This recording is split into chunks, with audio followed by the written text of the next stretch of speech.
ونعوذ بالله من شرور أنفسنا ومن سيئات أعمالنا من يهده الله فلا مضل له ومن يضلل فلا هادي له وأشهد أن لا إله إلا الله وحده لا شريك له وأشهد أن محمدا عبده ورسوله يا أيها الذين آمنوا اتقوا الله حق تقاته ولا تموتن إلا وأنتم مسلمون يا أيها الناس اتقوا ربكم الذي خلقكم من نفس واحدة وخلق منها زوجها وبث منهما رجالا كثيرا ونساء واتقوا الله الذي تساءلون به والأرحام إن الله كان عليكم رقيبا يا أيها الذين آمنوا اتقوا الله وقولوا قولا سديدا يصلح لكم أعمالكم ويغفر لكم ذنوبكم ومن يطع الله ورسوله فقد فاز فوزا عظيما أما بعد.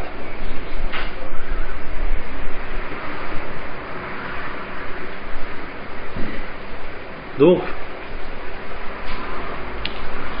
on continue, Inch'Allah Ta'ala, ce qui n'était pas directement prévu, mais on continue, Inch'Allah, ce qu'on avait commencé la première fois, sur le monde de la sorcellerie. Sauf que là, c'est un autre sujet, puisque le monde de la sorcellerie, le sihr, ça on en a parlé, alhamdulillah, je pense qu'on en a suffisamment parlé. On a dû parler, je ne sais plus combien d'heures exactement, sur ce sujet-là. Mais on a fait on a fait trois conférences. Il y avait une conférence, on m'a dit j'ai parlé 2 heures, c'est ça 3 heures 5 heures ou 6 heures j'ai parlé. En tout, ça fait 5 ou 6 heures. Donc, Inch'Allah, celui qui veut les détails, etc., il revient dessus. Inch'Allah. Ça, c'est pour ce qui s'agit du sihr. Mais on avait dit la dernière fois qu'on allait parler du ayn. Et les gens ils se sont souvenus de cela et m'ont dit ça serait bien que tu nous fasses un dars sur le ayn. Alors il faut savoir une chose premièrement, c'est que il y a 3 choses, les gens ils confondent un peu tout entre ces 3 choses là. C'est le sihr qui est la sorcellerie, le ayn qui est le mauvais œil et quoi? Et le mas qui est le toucher d'un djinn. Alors, nous qu'est-ce qu'on avait dit sur le sihr, si vous vous souvenez bien? On avait dit sur le sihr, c'est quelque chose qui est difficile à définir. Pourquoi? Parce que c'est un monde, le sihr c'est le monde du mal, si tu peux l'appeler comme ça. Et que le sihr, c'est des pactes, comme on l'avait défini, des pactes et des alliances que font un être humain, mais qui est un diable en vérité, un sorcier, qui fait avec des autres, avec des diables qui sont les djinns, des êtres qu'on ne voit pas. D'accord? Donc ils font un pacte et une alliance, donc il y a un pacte et une alliance entre ceux-là, et on avait expliqué les différentes sortes, etc., etc. Et qu'à la fin, ils arrivaient avec ce ta'awun ala al-ithm wal udwan, avec cette entraide dans le mal et dans le péché, ils arrivaient à faire le mal donc à certaines personnes et qui sont les gens malheureusement touchés par la sorcellerie. On avait parlé un petit peu du mas. Pourquoi? Parce que le mas, c'est-à-dire le toucher du diable, on avait un peu parlé de cela. Pourquoi? Parce que c'était en lien direct avec quoi? C'était en lien direct avec le sujet qui était le sihr. Car les sorciers sont obligés de s'entraider avec qui? Avec ces shayatines-là. Alors t'en as qui les aident toute leur vie, t'en as qui les aident la moitié de leur vie, t'en as qui meurent, parce que c'est des missionnaires, c'est des soldats, alors il faut qu'ils meurent. Alors comment qu'ils meurent? Ils meurent tout simplement en écoutant le Coran. En écoutant le Coran, c'est ces djinns-là qui sont dans les êtres humains, ils écoutent le Coran jusqu'à ce que soit il sort, soit il meurt. Il faut savoir une chose, c'est que kullu nafsin da'iqatul maut. Il y en a beaucoup qui disent oui j'ai un djinn, mais qu'est-ce que je dois faire? Monsieur ya akhi ya rabbal alamin. Ça, j'ai pas trop parlé de cela parce qu'il n'y avait pas beaucoup de temps, ou alors le temps on l'avait donné plus pour les choses qu'on voulait dire. Avant tout, mon frère, quand tu es malade, il faut savoir une chose, que tu sois frappé par un sihr, ou que tu sois frappé par un djinn, ou que tu sois frappé par un mauvais œil. Avant tout, il ne faut pas oublier qu'il y a Allah, Rabbi, Jalla wa Ala. Allah subhanahu wa ta'ala, il est Karim. Allah Jalla wa Ala, c'est Al-Karim. Al-Karim, qu'est-ce que ça veut dire, hein? Ça veut dire Al-Karim généreux. Généreux. Est-ce que vous connaissez, hein, quelqu'un plus généreux qu'Allah? Est-ce qu'il y a quelqu'un qui est plus généreux qu'Allah? Allah Jalla wa Ala, il n'y a pas plus généreux que lui. Pourquoi tu ne demandes pas à ce généreux, hein, en pleurant et en le demandant? Un généreux, il n'a pas besoin que tu pleures devant lui. Un généreux, il n'a pas besoin que tu pleures devant lui pour qu'il te donne. C'est vrai ou c'est faux? Mais là, imagine-toi, toi tu demandes au généreux et à celui qui peut te guérir et celui qui peut t'enlever ce mal-là.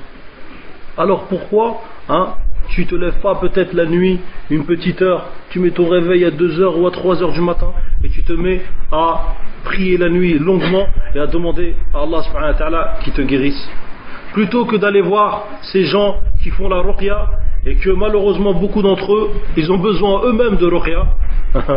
Ils ont besoin beaucoup eux-mêmes de ruqya, car tu les vois, malheureusement, ils profitent, hein, soit sur l'argent des gens, soit ils profitent sur d'autres choses encore qu'on n'a pas envie de citer ici, parce que sinon ça va être un peu trop long.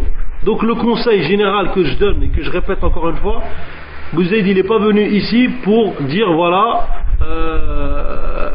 t'es malade, va chercher un raqi et tiens le numéro de téléphone du raqi. Non, au contraire.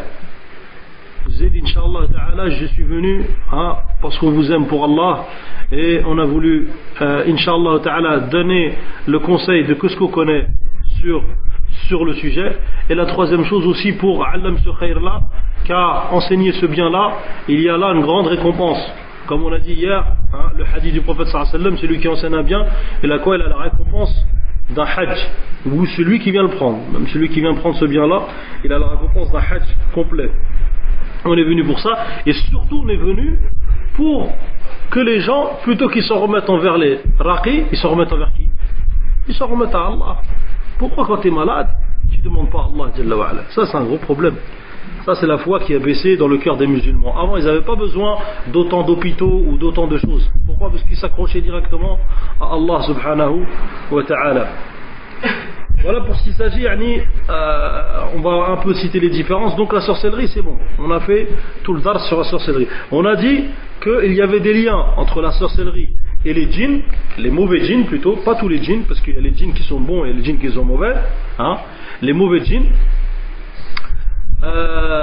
qu'ils étaient donc ceux qui travaillaient pour les sorciers. Mais maintenant le ayn, c'est complètement autre chose. Le ayn, le mauvais œil, c'est complètement autre chose. Il n'y en a pas beaucoup de liens directs avec ces choses-là, à part les versets du Coran ou les hadiths du prophète sallallahu alayhi wa sallam que tu vas utiliser pour guérir, Inch'Allah ta'ala, pour soigner ces gens-là. Alors le ayn, d'abord pour vous donner une définition du ayn, qu'est-ce que c'est le ayn? Le ayn, en terme, en français, c'est quoi? C'est le mauvais œil. D'accord? Le ayn, on va expliquer comment que ça vient, on va expliquer les versets, on va citer les versets, etc. et les preuves du Coran de la Sunna. Ils ont dit, les savants, que le ayn, ça provenait d'une personne qui soit jalouse ou qui ne le soit pas. Écoutez bien, ça c'est important. Parce que beaucoup de gens pensent que le ayn, ça vient que des personnes jalouses. Non, ça vient des personnes jalouses ou pas jalouses. Ça vient des personnes jalouses ou non jalouses. Le ayn, ils ont dit que c'était quelque chose que toi, par exemple, qui t'a étonné. Par exemple, tu as vu une maison, tu as vu une voiture, tu as vu une personne, tu as vu quelque chose qui t'a étonné avec tes yeux. Et tu t'es étonné de cette chose-là sans prononcer le nom d'Allah. Car la personne, lorsqu'il voit une chose qui l'étonne, comme ça va venir, Inch'Allah, il doit prononcer le nom d'Allah. Soit en disant Masha'Allah, la quwwata illa billah, ou soit en disant comme est venu dans le hadith, Allahumma barik. Allahumma barik. C'est-à-dire, oh Allah, bénis cette chose-là. En prononçant le nom d'Allah. Alors, je vous résume, parce que ça va venir dans le hadith, on va ramener la personne, le hadith du prophète sallallahu alayhi wa sallam. Le prophète sallallahu alayhi wa sallam dit إِذَا رَأَيْتُمْ شَيْئًا يُعْجِبُكُمْ فَبَرِّكُوا. Si vous voyez une chose qui vous étonne, demandez, invoquez-lui la baraka. La baraka de qui? D'Allah Jalla wa Ala. Vous avez compris ça, Inch'Allah? Vous avez compris? Donc en vérité, ça peut sortir de quelqu'un qui est hasid. Hasid, c'est quoi? Un jaloux. Le ayn, ça veut dire quoi? On va pas répéter tout le temps le mot. Ayn, ça veut dire quoi? Mas, ça veut dire quoi? Toucher du diable. Et sihr, on l'a déjà vu, sihr. Maintenant, on va parler, peut-être que la prochaine fois, on vous parlera des djinns et tout ce qui se passe avec les djinns. Peut-être. J'ai pas dit celui-là. J'ai dit peut-être. Comme ça, on ne dit pas, ouais, il faut que tu parles. Donc là, aujourd'hui, on parle du ayn. Le ayn, comme je vous ai dit, alors ça se passe comme ça. Je regarde cette chose. Et je la regarde, et je suis étonné de cette chose-là. Et sans avoir prononcé, en disant, soit masha'Allah la quwwata illa billah, ou soit en disant Allahumma barik. J'ai pas prononcé ces choses-là. Si j'ai pas prononcé ces choses-là, je suis dans deux cas. Soit je suis quelqu'un de jaloux, ou soit je suis quelqu'un qui n'est pas jaloux. Vous avez compris là, vous me suivez? Si je suis quelqu'un de jaloux, il va y avoir quelque chose qui est difficile à définir, mais quelque chose qui va sortir de moi. Et lorsqu'il va sortir de moi cette chose-là, cette force qui va sortir de moi, il va y avoir un shaytan, comme c'est venu dans un hadith, dans Sunan Tabarani, un shaytan qui va venir et qui va se lier à cette force-là. Et ce shaytan qui va se lier à cette force-là, il va rentrer dans cette chose-là. Si c'est une voiture, eh ben la voiture, tu pourras la démarrer après. Elle n'a plus démarrer la voiture. Si c'est un être, ou alors elle va déconner la voiture, elle va commencer à tu vas vouloir démarrer, tu n'arriveras pas à démarrer, tu vas regarder, il y a un problème dans le radiateur, il y a un problème dans... Et il y a des histoires comme ça, il y a des histoires comme ça vous en raconterez un petit peu d'histoire dans la haine. Donc, vous avez compris comment que ça se passe? J'ai pas dit masha'Allah ou j'ai pas dit Allahumma barik. Qu'est-ce qui se passe? Il y a une force qui sort de moi, c'est difficile un peu à expliquer avec des termes, puisque c'est des termes en arabe, mais je vous le résume. C'est une force qui sort de moi et un shaitan qui vient, qui se lie à cette chose-là et qui rentre dans cette chose-là et qui après lui fait le mal. Alors cette chose-là, comme on a dit, c'est une voiture. Si c'est un être humain, ça provoque des choses aussi sur lui. En regardant un petit enfant, oh il est joli l'enfant, oh il est joli l'enfant, oh il est joli l'enfant, et walou, après tu le laisses comme ça. C'est comme une femme une fois, elle a dit ايش هذا الطرف الجبن هذا. Elle a dit ايش هذا الطرف الجبن هذا اللي خرج. Elle a dit c'est quoi ce morceau? Vous savez que là-bas chez nous en Algérie et peut-être dans les autres pays du Maghreb, ils font le fromage et ils le font ils le font eux-mêmes. Et à la fin ça donne une grosse boule blanche comme ça. Et il y avait un enfant qui était aussi beau, qu'il avait la blancheur du fromage, et il y a une personne qui l'a vu, il a dit oh là là, quel beau morceau de fromage que t'as toi. Qu'est-ce qu'il est beau ce morceau de fromage. Il est blanc comme du fromage. Il a eu une fièvre l'enfant et il est mort le lendemain. Ça c'est l'ayn. Une fois une personne, elle est sortie avec une voiture. Elle est sortie du garage, la voiture toute neuve, et des gens ils se sont bloqués comme ça sur la voiture. Ils ont regardé la voiture. Elle venait de sortir toute neuve du garage, WW, toute neuve. Elle s'est arrêtée. Elle ne démarrait plus. Ils l'ont ramenée au garage. Pièce par pièce. Ils ont tout regardé, rien du tout. Ensuite, il y en a un, il a dit lisez. Bon, ce détail-là, je vais vous en parler après, Inch'Allah. Il a dit, lisez dessus, peut-être qu'il lui faut une ruqya. Alors certains savants voient que tu peux lire dessus du Coran, voient que tu peux prendre un petit peu d'eau marquée et le jeter dessus, c'est-à-dire de l'eau qu'on a lu dessus du Coran et ensuite le mettre dessus, et ensuite la voiture elle redémarre. Et c'est exactement ce qui s'est passé. Ils l'ont refait, ils ont marqué la voiture de cette manière-là avec de l'eau, et ensuite elle a redémarré. Subhanallah. Donc des fois, on a des maladies, on a des choses et qui viennent et qui proviennent de quoi? À la base, qui proviennent du ilm. Donc comme on a dit, il dit pas le nom d'Allah sous l'étonnement d'une chose, ça peut être un ilm. Mais quand est-ce qu'il est encore plus dur le ilm? Quand est-ce qu'il est encore plus dur le ilm?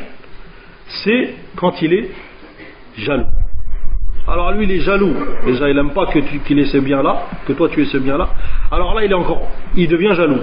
Qu'est-ce qu'il fait? Il dit j'aimerais au fin fond de lui-même, il n'aimerait pas que tu aies ce bienfait là. Vous avez compris? Donc maintenant son haine à cette personne là, il va être beaucoup plus dangereux que quelqu'un qui a juste été étonné. Mais il faut savoir que des fois, dans l'étonnement, une personne, elle peut faire beaucoup plus de dégâts des fois que des gens qui a une jalousie qui est un peu faible. Et il y a des gens, il y a même des tribus arabes au Yémen qu'on avait connues, qui faisaient des concours. Ils s'amusaient à faire le mal.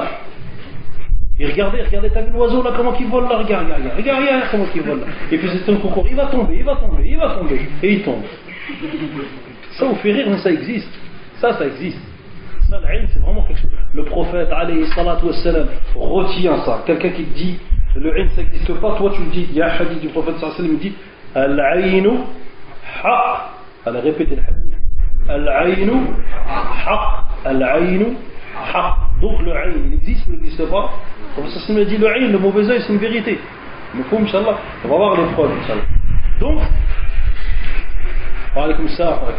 Donc, et pourquoi j'ai défini le ilm? Pour bien comprendre le sujet de la conférence. Parce qu'il y a des gens qui disent quoi? Qui disent, mais mon frère, moi, je t'envie pas moi. Moi je suis pas jaloux de cette chose-là. Tu lui dis Allahumma barik, vas-y, dis Allahumma barik. Dis Allahumma barik, prononce le nom d'Allah au moins sur la chose. Hein? Et lui il veut pas. Il dit moi j'ai pas de jalousie, moi je suis pas envie. Tu dis akhi, c'est pas l'envie. Hein, c'est pas, comment dire, le prophète sallallahu alayhi wa sallam, il a dit si quelqu'un d'entre vous voit une chose qui l'étonne, qu'il fasse la dua de la baraka, c'est-à-dire qu'il demande à Allah qu'il le bénisse. Donc toi, tu as vu cette chose-là, elle t'étonne, et ben demande à Allah qu'il la bénisse. Suis le prophète sallallahu alayhi wa sallam, puisqu'on en entend beaucoup des gens qui disent non mais mon frère, moi je suis pas jaloux de toi. Mais il faut pas attendre d'être jaloux.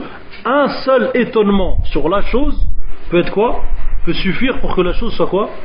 Soit frappée du mauvais œil, du aïn. Vous avez compris ça, Inch'Allah? Ça, une fois que vous avez compris ça, hein, parce qu'ils ont dit que cette force-là qui sort avec le shaitan qui se lie avec cette chose-là, contre la chose, ils ont dit qu'en prononçant le nom d'Allah, le shaitan ne vient pas, il rentre pas. Regardez la faïda. Vous avez vu maintenant la faïda, c'est-à-dire hein, la leçon qu'il faut tirer. Le fait que tu as prononcé le nom d'Allah, le diable il est impossible qu'il rentre dans cette chose-là. Allahu Akbar. Regardez la baraka, regardez la bénédiction de prononcer le nom d'Allah. Subhanallah. Donc voilà pour l'ilm. Donc le ilm, ça peut se faire d'un jaloux ou ça peut pas se faire d'un jaloux? Ça peut se faire d'un jaloux et de qui? Et d'une personne qui est étonnée. Et est-ce qu'il est forcément jaloux celui-là? Il n'est pas forcément jaloux. Donc le ilm il peut venir de qui? De qui? De tout le monde. Le ilm il peut venir de tout le monde. Et regardez bien, souvent des bébés ou souvent des enfants, ça arrive souvent aux enfants. Quand ils rentrent, ils viennent dans les maisons, ils sont nouveau-nés, etc. Tu les vois souvent, ils tombent malades une semaine ou deux, juste après. Il y a eu quoi? Juste après les visites. Juste après les visites. Oh, les mignons, oh, le petit bébé, oh, il est mignon. Et tu le vois, il tombe malade, Allah musta'an. L'eczéma. On va parler des sortes de maladies qui viennent hein, sur les bébés. Alors les preuves du Coran et de la Sunna. S'il y en a qui te demandent les preuves du Coran et de la Sunna que le ayn existe. Allah subhanahu wa ta'ala dit dans Surat Yusuf وقال يا بني لا تدخلوا من باب واحد وادخلوا من أبواب متفرقة وما أغني عنكم من الله من شيء إن الحكم إلا لله عليه توكلت وعليه فليتوكل المتوكلون ولما دخلوا من حيث أمرهم أبوهم ما كان يغني عنهم من الله من شيء إلا حاجة في نفس يعقوب قضاها وإنه لذو علم لما علمناه ولكن أكثر الناس لا يعلمون. Ce verset-là, je vais le traduire, et il dit dans Surat Yusuf: ô mes fils, c'est qui dit ça?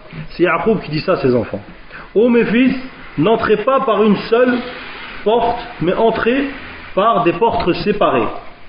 Je ne peux cependant vous être d'aucune utilité contre les destins d'Allah ou contre les desseins d'Allah. La décision n'appartient qu'à Allah.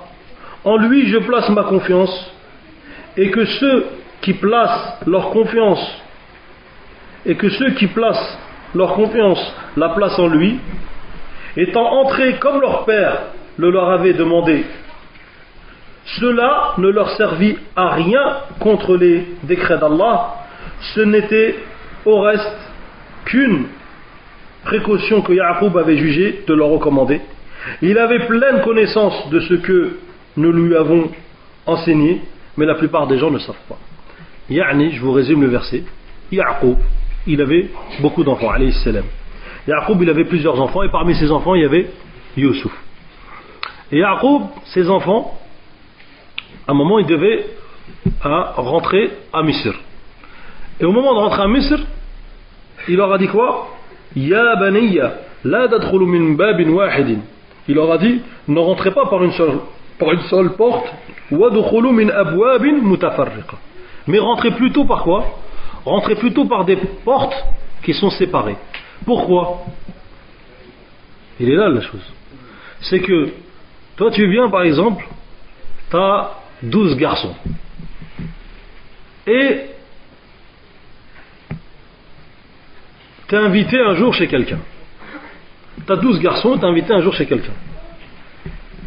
Et ces 12 garçons ils viennent avec toi. Tu dis c'est qui ça?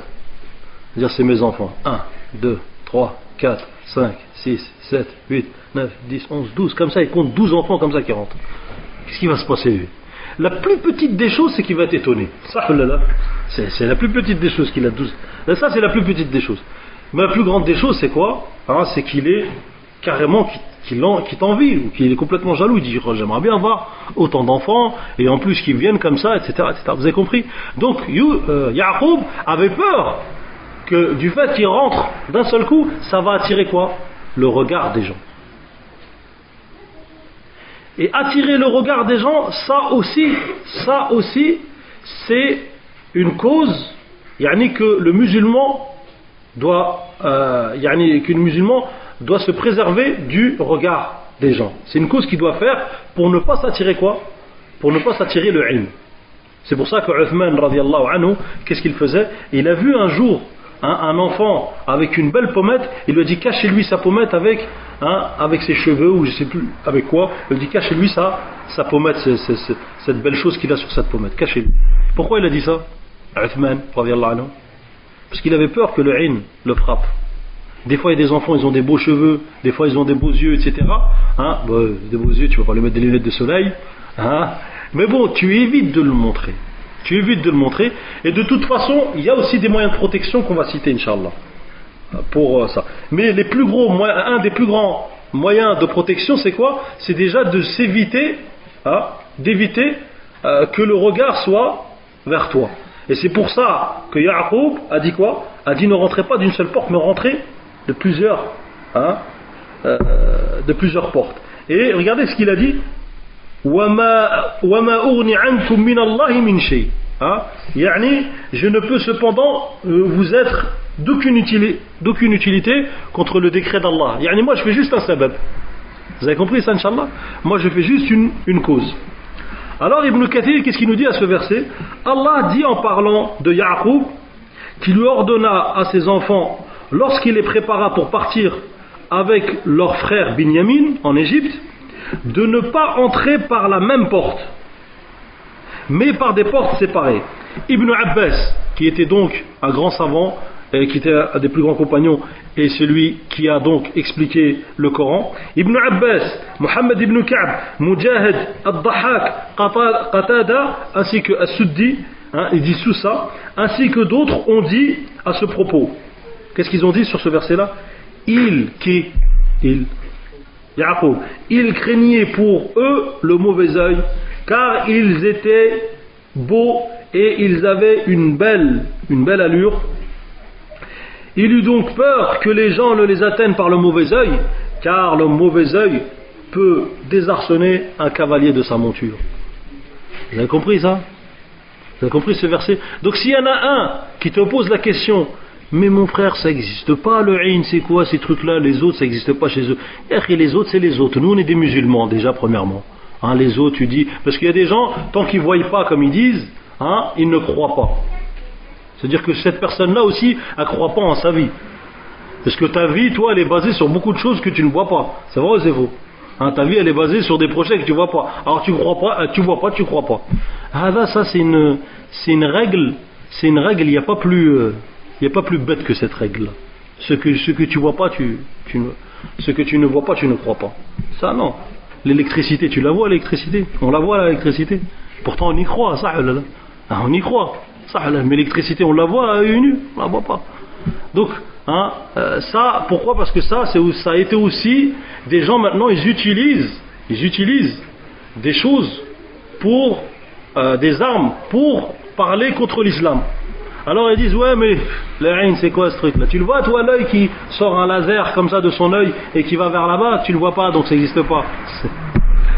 Alors que, wallah, on a connu une personne, et cette personne-là, subhanallah, elle avait un œil, il était fracassant. Et moi, le ayn, j'y croyais, mais je n'avais jamais vu quelqu'un qui avait un œil aussi qui était aussi fracassant. Il dit quoi? À chaque fois qu'il voyait une chose, rien que ça l'étonnait, hein, il cassait. Il est rentré une fois chez moi, en Algérie, et mon père, il avait des palmiers. Et cette personne-là, je l'ai su que après, Cette personne-là, elle a vu un palmier il était un peu tordu, penché. Il était un peu penché comme ça, ce palmier. Et il a vu, il a dit, oh là là, mais comment qu'il arrive à tenir comme ça, ce palmier-là? Il a dit, comment qu'il arrive à tenir ce palmier et tout? Et ensuite il est rentré dans la maison, mon père il a été généreux avec lui, il lui a donné à manger, etc. Et on a entendu un bruit, on a cru que c'était un tremblement de terre. Et mon père il a soulevé la gandora comme ça, il est sorti, il a dit, qu'est-ce qui se passe dans ma maison? Il est sorti et il a vu le palmier, il était par terre. Mais écoutez-moi bien, cette personne-là, c'est les gens qui étaient autour de lui, ils se sont plaints de son œil. À chaque fois qu'ils voyaient quelque chose, hop, la chose elle se cassait. Ils disaient, oh là là, ce truc là, et paf, il se cassait le truc. Et alors ces cousins là, ils sont venus, ils ont dit, on leur a raconté l'histoire, on a dit, ouais, le palmier il est tombé et tout. Et après il a dit, ouais, c'est pas l'autre qui l'a regardé avec ses yeux, tiens. On a dit, mais c'est vrai, tiens, lui il avait dit ça. Il avait dit que l'arbre il était un peu tordu, etc. Et là on s'est souvenu qu'en fait lui, mesquine, il avait un œil qui était fracassant, quoi, le pauvre. Hein? Et cette personne-là, Allah musta'an, donc même ses cousins le connaissaient pour cela, qu'à chaque fois qu'il était étonné d'une chose, tout de suite après il voyait que la chose elle était cassée. Et une autre fois, une autre personne aussi comme ça, il y avait une lampe, que mon beau-père venait juste d'acheter. Et il l'a regardée comme ça et dit, elle est bien ta lampe. Elle a fondu la lampe. La lampe elle a fondu juste après. Yani ça existe, c'est haqq, al-ayn haqq. Vous avez compris? Là on a un verset du Coran, que les non-musulmans qui ne croient pas au Coran, on ne peut pas prendre la religion d'eux. Alors eux ils viennent et disent, ouais mais non, le mauvais œil ça n'existe pas, etc. Alors que non, même si tu regardes les textes bibliques et même des textes de la Torah, etc., il y a le mauvais œil. Le mauvais œil il y est dedans. Ils connaissent le ayn, ils savent c'est quoi le ayn. Je parle des gens du livre, ils savent c'est quoi le ayn, parce qu'il existait. Et Yaqub, c'était donc un prophète des fils, c'était les fils d'Israël. Donc le ayn, comme on a dit, il est haqq. Et cette personne-là, encore, je finis avec cette personne-là. Cette personne-là, qu'est-ce qu'elle avait fait? Elle avait touché la voiture. En plus, c'était un mécano. Alors, on va savoir ce qu'il a fait avec ses. Il a commencé à secouer les amortisseurs de la voiture. Il a dit, il y a un amortisseur qui va pas bien là. Mon père, il a regardé, il a dit, écoute, toi, t'as déjà rasé t'as déjà coupé un palmier. Tu vas pas Tu vas pas me couper ma voiture aussi, elle sort de là. Et il le savait, il connaissait ça. Au bled, ils connaissent ces choses-là. Il dit, passe pas par cette rue parce qu'il y a une telle qui regarde avec ses yeux, ta moto elle va tomber direct. Attention, tu passes. En plus, les accidents de moto, ça fait mal. Donc le ayn, Allah musta'an, c'est quelque chose qui existe. Et vous avez donc le verset du Coran, et vous avez le tafsir d'Ibn Kathir, qui nous dit que en réalité Yaqub craignait. Et c'est donc ça, c'est une règle qu'il faut prendre dans le ayn, c'est qu'il faut essayer de quoi? Il faut essayer de tout faire pour ne pas attirer le regard des gens. Mais après, il ne faut pas être aussi paranoïaque. Pas se dire ça y est, j'ai dit ça, il va avoir l'ayn direct. Non, il ne faut pas des extrêmes. Il faut faire donc, Inch'Allah, les causes, mais il ne faut pas être extrême. Ensuite Allah Azza wa Jalla dit وَمَا أُغْنِي عَنْكُمْ مِنَ اللَّهِ مِنْ شَيْءٍ. Je ne peux cependant, ça c'est Yaqub qui dit ça, je ne peux cependant vous être d'aucune utilité contre les desseins d'Allah. Qu'est-ce qu'ils ont dit? Ils ont dit cela signifie que cette précaution ne permet pas d'éviter le décret d'Allah. Vous avez compris ça? Lui, Yaqub, il a dit cette parole-là, mais si Allah il a qaddar une chose, si Allah il a écrit quelque chose, il va avoir lieu. Vous avez compris ça, Inch'Allah aussi? Parce que c'est comme je vous ai dit ça, il y a des gens, ils exagèrent dans ça. Ils disent non, alors dans ce cas-là, moi, mon fils, il voit plus personne. Il n'y a plus de visite, il n'y a plus rien. Je le mets dans un cocon jusqu'à la fin de sa vie, jusqu'à qu'il grandisse. Non, il y a des choses à faire. Tu lui fais les adhkar du matin et du soir, etc. Tu lui récites le Coran, Inch'Allah, il lui arrive rien. طيب. ولما دخلوا من حيث أمرهم أبوهم ما كان يغني عنهم من الله من شيء إلا حاجة في نفس يعقوب قضاها. Étant entrés comme leur père leur avait commandé, cela ne leur servait à rien contre les décrets d'Allah. Ce n'était au reste qu'une précaution que Yaqub avait jugée qui avait jugé de leur recommander. Et ils ont dit qu'il s'agit de repousser de le mauvais œil. Et une autre parole d'Allah, donc vous vous souvenez, la première preuve elle est où? On va essayer de la prendre. Verset combien de Surat Yaqub? Surat Yusuf. Surat Yusuf, c'est le verset 67. D'accord, le verset 67. Si on demande, tu dis la preuve, elle est dans le verset 67 de Surat Yusuf. Taïb, 67, 68. Il y a deux versets, 67, 68. Taïb. Et en lisant le tafsir de Ibn Kathir, il a été dit cela. Ensuite, l'autre parole qui prouve que le ayn existe, la parole d'Allah, vous vous rendez compte que c'est Allah qui nous parle du mauvais œil. C'est Allah qui nous parle du mauvais œil, ce qui prouve la vérité aussi du mauvais œil. Allah a dit وَإِن يَكَادُ الَّذِينَ كَفَرُوا لَيُزْلِقُونَكَ بِأَبْصَارِهِمْ لَمَّا سَمِعُوا الذِّكْرَ وَيَقُولُونَ إِنَّهُ لَمَجْنُونَ. Ce verset il est dans Surat Noun. Surat al-Qalam يعني Noun wal-Qalam wa yasturun. طيب. Ce verset c'est le verset numéro 51. Ahsant. Numéro 51 dans Surat Al-Qalam. Ce verset il prouve aussi également que le ayn est vérité. Pourquoi? Parce qu'il veut dire déjà en français peu s'en faut que ceux qui mécroient ne te transpercent, ne te transpercent par leur regard quand ils entendent le Coran, ils disent il est certes fou. En parlant de qui? Du prophète sallallahu alayhi wa sallam. Ibn Kathir, il dit que Ibn Abbas ainsi qu'Ibn Mujahid et d'autres savants ont dit dans la parole la yuzliqunaka bi absarihim, cette parole là qu'est-ce qu'elle voulait dire? Ils ne te transpercent par le regard. Ils ont dit ne te touche par leur regard du mauvais œil, dans le sens qu'ils sont jaloux de haine, si ce n'est la protection d'Allah contre eux. Ce verset est une preuve que le mauvais œil et son influence sont réels par ordre d'Allah, comme les hadiths sont rapportés. Vous avez compris, Yani?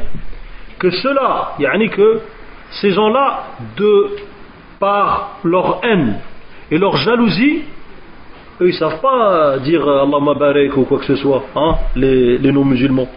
Alors, quand ils voient, et ça existe, subhanallah, il y a des familles musulmanes qui sont nombreuses, tu vois alors les gens qui ne sont pas musulmans et qui regardent le nombre de ces familles-là, t'en as qui tombent malades, t'en as un qui va, hein, comment dire, qui va à l'hôpital, t'en as un autre qui finit handicapé, t'en as un autre qui est comme ça. Ça aussi c'est le regard des gens. Ça aussi c'est le regard des gens.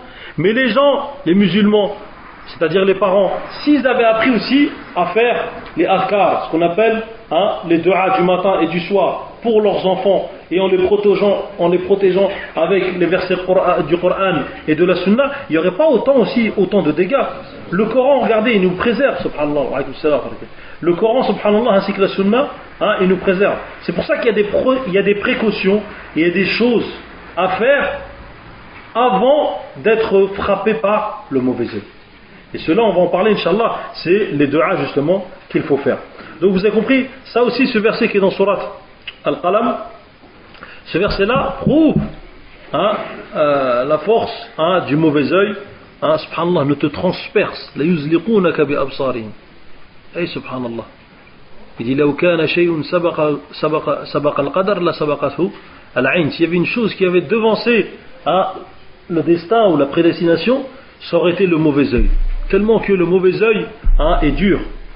Et le prophète sallallahu alayhi wa sallam, ça maintenant on va prendre les hadiths qui prouvent, hein, le mauvais œil, les effets du mauvais œil.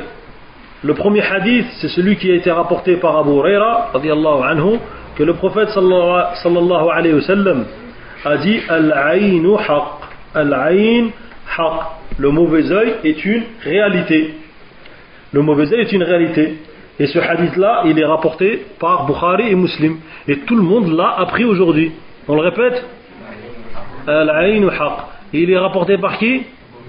Par Abu Huraira. Dans quel livre? Bukhari et Muslim. Masha'Allah. Tu es sorti rien qu'avec ça de la mosquée? Ni'ma. Sahulillah. Un hadith du prophète sallallahu alayhi wa sallam. طيب un autre hadith qui nous dit عن عائشة رضي الله عنها قالت قال رسول الله صلى الله عليه وسلم استعيذوا بالله من العين فإن العين حق.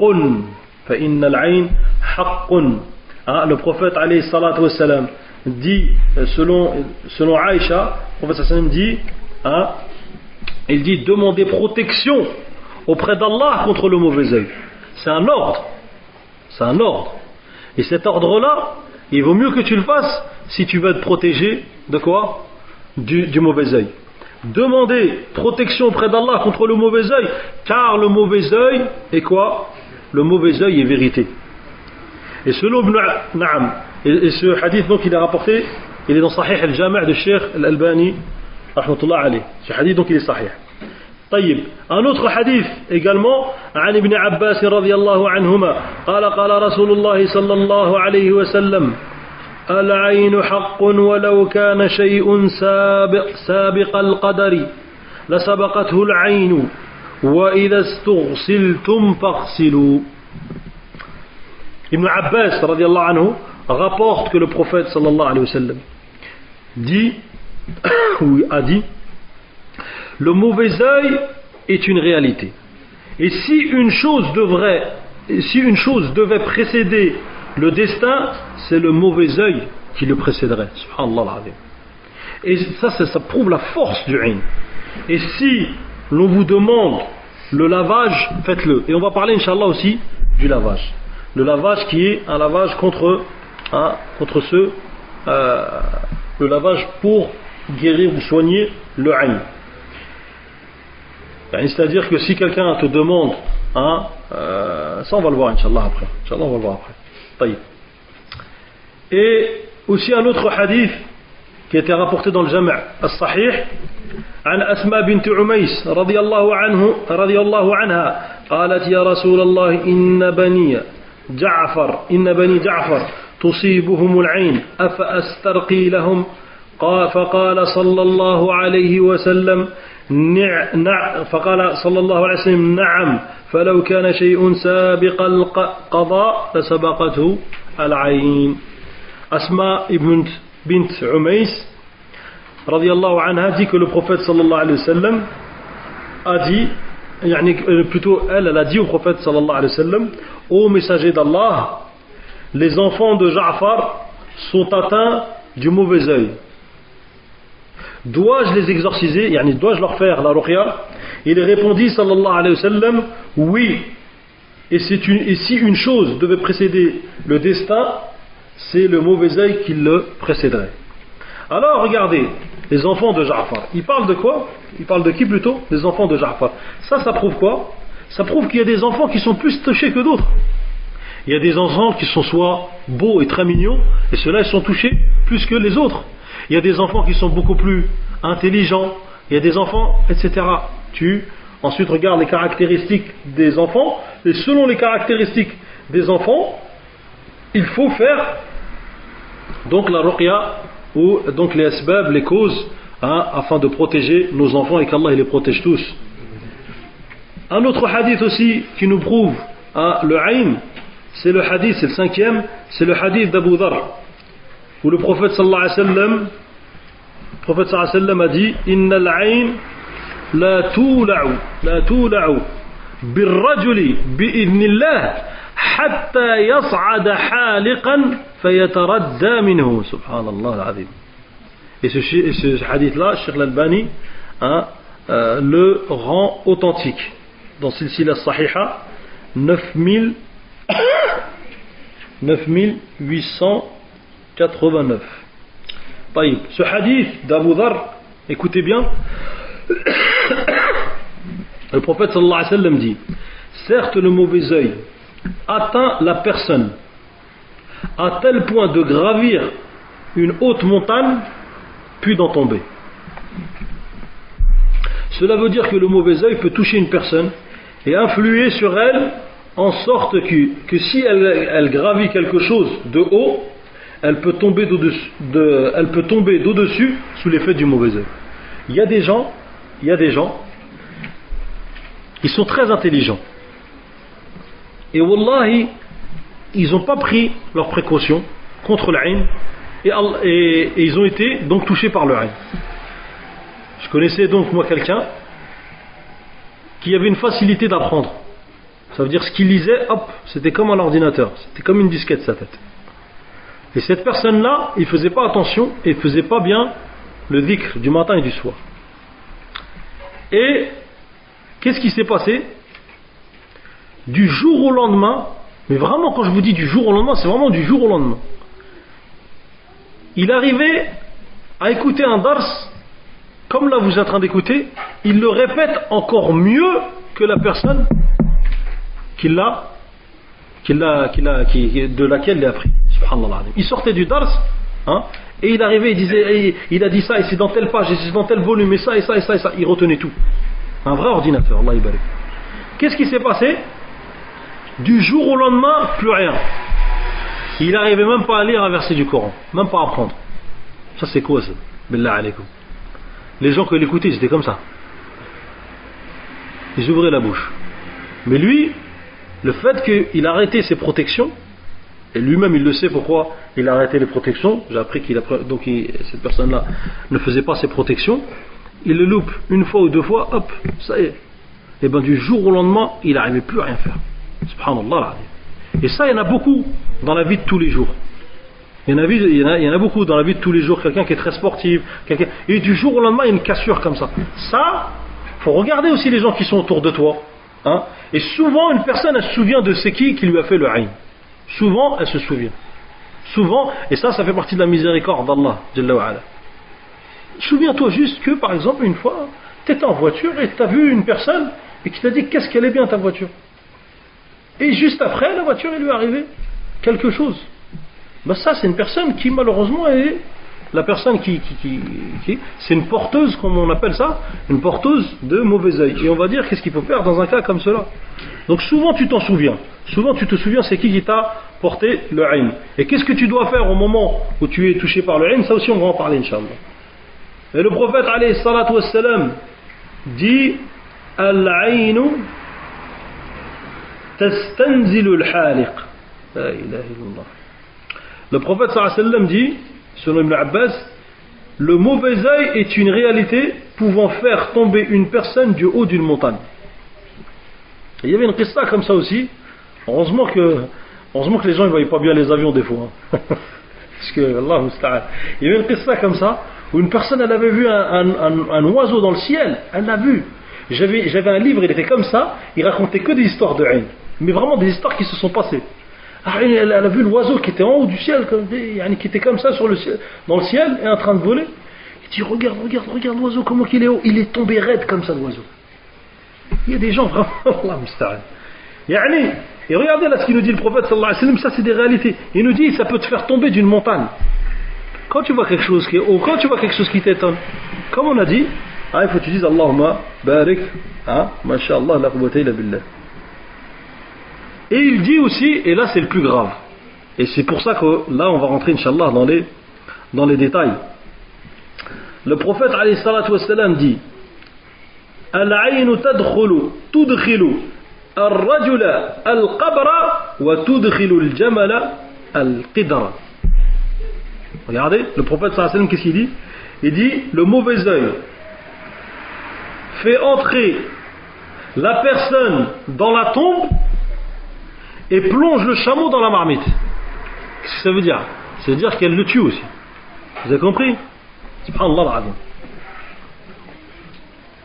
Si le mauvais œil, c'est ça qu'ils ont dit les savants, si le mauvais œil peut tuer une personne, eh ben à forte raison, et pire encore, qui va causer des maladies qui vont causer sa mort. Vous avez compris ça, Inch'Allah? Si le mauvais œil peut tuer une personne, il faut savoir qu'il peut causer quoi? Il peut causer des maladies, des très grandes maladies.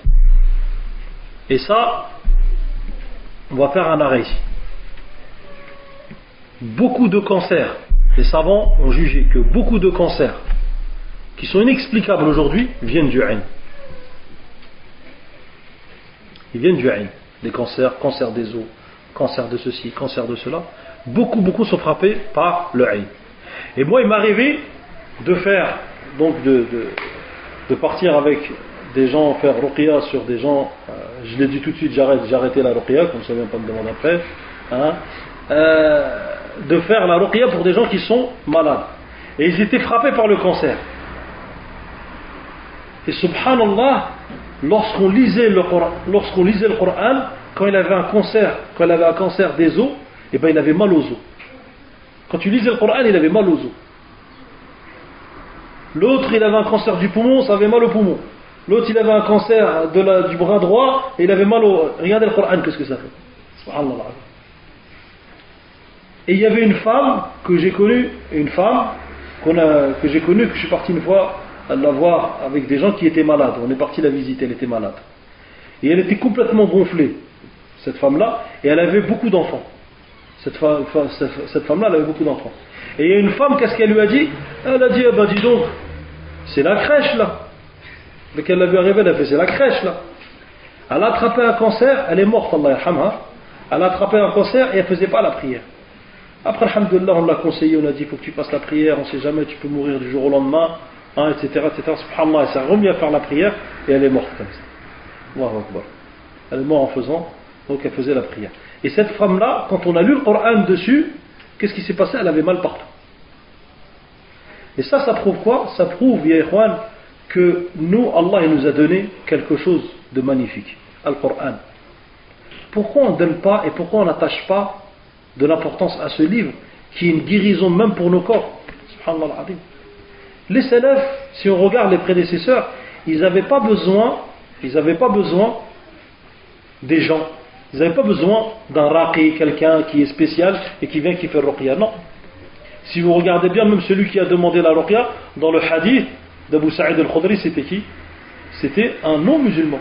Un chef de tribu qui était non-musulman, qui s'est fait piquer par un scorpion. D'accord?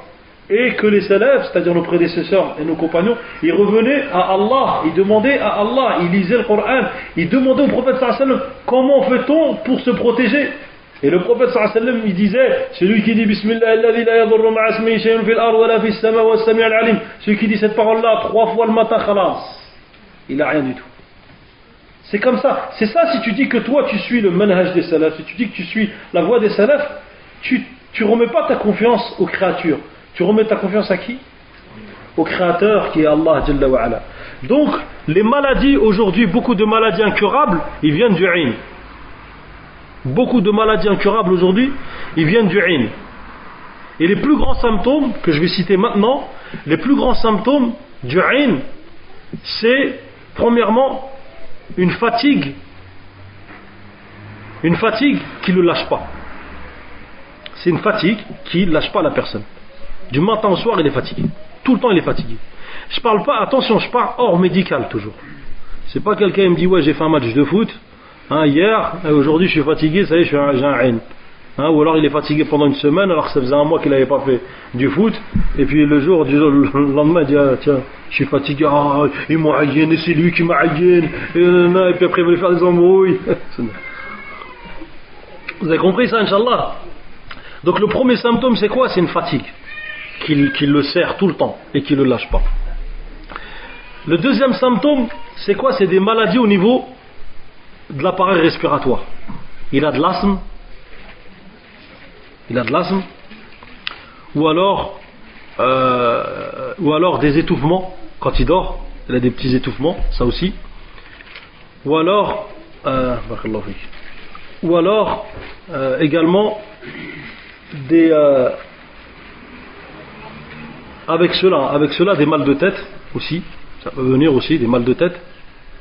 Mais surtout, la plus grosse chose, c'est les deux plus gros signes que je veux bien insister, c'est quoi? C'est les maladies au niveau des poumons, et surtout la fatigue qui ne le lâche pas. Et surtout, la chose qui prouve que la personne elle est touchée par le mauvais œil, c'est qu'elle est touchée par une chose, et par la chose qui lui était, qui méritait ses éloges à cette personne-là. Ça veut dire que si c'était quelqu'un qui était très intelligent, du jour au lendemain il devient bête, complètement bête, il ne comprend plus rien, ou quelqu'un qui apprenait facilement les choses et du jour au lendemain il n'apprend plus rien, ou alors quelqu'un qui était fort et du jour au lendemain il devient tout faible, d'accord? Là, ça c'est des grands signes que la personne, il y a eu un choc. Il y a eu un choc, et ce choc-là, comme on a dit, ce choc-là il peut venir donc d'un mauvais œil. Et on a expliqué aussi dans le dars du sihr, on a expliqué dans le dars de la sorcellerie que ça aussi c'était un symptôme, d'accord? Mais on a cité les autres symptômes qui étaient avec pour la sorcellerie. Il ne faut pas confondre sorcellerie et quoi? Et ayn. Vous avez compris ça, Inch'Allah? Pas confondre. Le ayn, là tu vois bien que c'est complètement autre chose.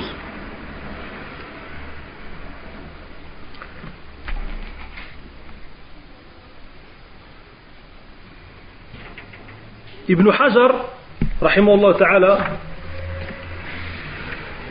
il nous dit que le ayn, et c'est une des meilleures aussi définitions, il nous dit que la réalité du ayn, haqiqatul ayn, nazarun bi istihsanin mashubun bi hasadin min khabith at-tab' yahsul lil mandur minhu darar. Ibn Hajar il nous dit que la réalité du mauvais œil est telle qu'un regard admirateur mêlé à une jalousie qui est puisée de quoi? D'un mauvais penchant de la personne qui à la personne regardée,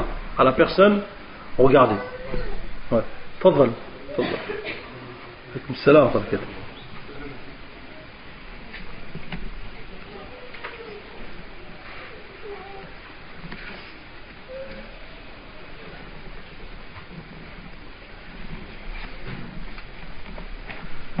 Donc al-ayn, il ne faut pas que des gens, après qu'on a cité tous ces versets-là, il ne faut pas qu'il y ait des gens qui viennent, qui nous disent que le ayn n'existe pas. Que le ayn n'existe pas. Nous, on a cité les versets qui sont dans Surat Yusuf et l'autre Surat qui est Al-Qalam. D'accord? Et on a cité tous les hadiths. Vous avez appris un hadith tous ensemble. Al-Ayn Haq, qui est dans Bukhari et Muslim et qui est rapporté par Abu Huraira. Masha'Allah. On va venir tous les samedis, comme ça vous allez apprendre un hadith un peu plus long à chaque fois, Inch'Allah. Maintenant, c'est quoi la différence? C'est quoi les différences entre le mauvais œil et la jalousie? C'est quoi les différences? Comme ça, toi, une fois que tu connais les différences, tu ne vas pas pouvoir mélanger entre les deux choses. Les différences, on va en citer quelques-unes et on ne va pas s'attarder dessus, Inch'Allah Ta'ala. La première, ils ont dit Al-Hasid a'ammu min al-'a'in. فالعائن حاسد خاص فكل عائن حاسد وليس كل حاسد عائنا ولذلك جاء ذكر الاستعاذة في سورة الفلق من الحاسد فإذا استعاذ المسلم من شر الحاسد دخل فيه العائن وهذا من شمول القرآن وإعجازه وبلاغاته. Alors écoutez bien cette première différence. La première différence, c'est que la jalousie, elle est plus générale. La jalousie, le hasad, elle est plus générale que le mauvais œil. Elle est plus générale que le mauvais œil. En fait, la personne qui jette le mauvais œil, elle est avant tout quelqu'un de jaloux. Elle est avant tout quelqu'un de jaloux. Ça, c'est une des différences.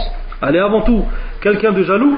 Et donc, tout mauvais œil est jalousie, mais toute jalousie n'est pas forcément mauvais œil. Vous avez compris? La personne, elle peut être jalouse, mais elle n'a pas forcément du ayn qui sort. Vous avez compris ça, Inch'Allah? Et c'est pourquoi on parle de l'envieux dans Surat Al-Falaq, car si le musulman se protège contre le mal de l'envieux, il sera aussi protégé du mal du mauvais œil. Ceci montre la force de l'essence du Coran, etc. Il y a aussi un deuxième farq, une deuxième différence. وهو الحسد يتأتى من الحقد والبغض والتمني زوال النعمة أما العين فيكون سببه الإعجاب والاستعظام والاستحسان. Regardez qu'est-ce qu'il dit. Il dit que la jalousie provient de la rancœur et de la haine. Le hasad, il vient de là. De la rancœur et de la haine, de la volonté de voir un bienfait disparaître, tandis que le mauvais œil trouve sa source dans l'admiration, l'étonnement et l'émerveillement. Vous avez compris ça?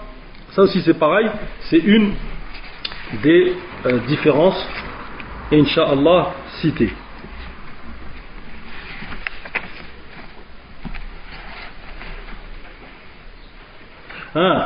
Il y a aussi une autre chose, c'est que la personne, une autre différence, la personne ne peut pas jalouser sa propre personne. Tu ne peux pas être toi hasad de toi-même. Vous avez compris? Tu ne peux pas être jaloux de toi-même. Ni c'est bien, tu ne peux pas être jaloux de tes biens. Mais peut-être atteinte du mauvais œil par toi-même. Subhanallah. Tu peux te porter toi-même du mauvais œil. Vous avez compris? Tu te regardes dans le miroir, oh là là, qu'est-ce que je suis beau gosse moi, qu'est-ce que je suis beau. Et après tu sors, tu dis pas Allah m'a barak, Allah m'a donné un jamais. Tu sors, tu tombes, tu te casses une dent.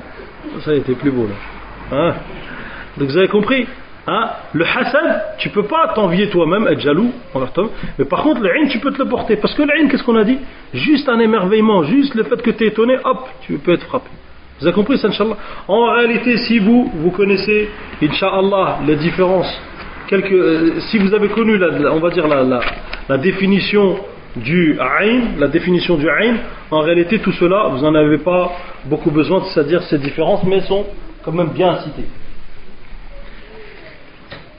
Maintenant on va vous poser une question, c'est vous qui allez répondre, Inch'Allah, pour celui qui sait. Le ayn, est-ce qu'il est particulier aux êtres humains ou est-ce qu'il peut être aussi des djinns? Les djinns aussi? Gal, c'est bon, il a dit les djinns, toi aussi. Qui d'autre? Qui d'autre avec cet avis-là? Qui d'autre avec cet avis-là? Tous? Ceux-là? Vous êtes de cet avis, mais vous êtes construit sur un dalil ou pas? Vous avez un dalil ou pas? Vous avez une preuve? Alors. Khalli, souffle pas tout, attends. Moi ce que je veux dire, lui il m'a ramené le dalil. Non, c'est pas tout de suite ce dalil-là. Ce dalil-là, c'est pour pas qu'il te voie. Le hadith de Ali ibn Abi Talib, c'est pour pas qu'il te voie. Ça veut dire que quand tu te déshabilles, tu dis Bismillah, hein, c'est pourquoi qu'ils voient ta aura, ta nudité. Ils ne la voient pas à ce moment-là, subhanallah. Ça, Inch'Allah, je vais le citer. Ah, ceux qu'ils ont ramené là, vous avez des dalils dans ce que vous dites? Tu connais pas en arabe? Tu connais le hadith? Mais est-ce que ça veut dire qu'il nous aïen? Est-ce que ça veut dire qu'il nous frappe de l'œil? Hein? Hein? Non, ça c'est pas un dalil ça. Ça veut dire quoi? Ça veut dire que les djinns, il y en a des mauvais, ouais, c'est vrai. Mais à part ça, est-ce que ça veut dire qu'il nous aïen? Hein? Surat al-Nas. Qu'est-ce qu'il dit dans Surat al-Nas? Des envieux. On a dit, regardez, on a parlé des envieux, ça. On a dit, c'est pas tous les envieux qui quoi? Qu'ils ont du ilm. Ça? Anda ashabina, hunak. Nos amis là-bas, au fond, ça serait bien qu'ils se rapprochent tout le monde. Comme ça, vous êtes tous une jama'a ensemble. Yallah. Goul. T'as dit, tu ramènes ta preuve. Dalil. Après, la parole, c'est-à-dire, al-haq, elle peut être générale et inclure les djinns automatiquement. Elle n'est pas spécifique à l'homme. Il n'y a rien qui précise. Il n'y a rien qui précise, ça. C'est vrai qu'il n'y a rien qui précise. Voilà un dalil plus concret encore. Min al-jinnati wan nas, ça aussi c'est général. Moi je veux un dalil concret. Un djinn il a ayyan, comme ça, un djinn il a ayyan. C'est possible ou c'est pas possible ça? Vous êtes venu avec des généralités.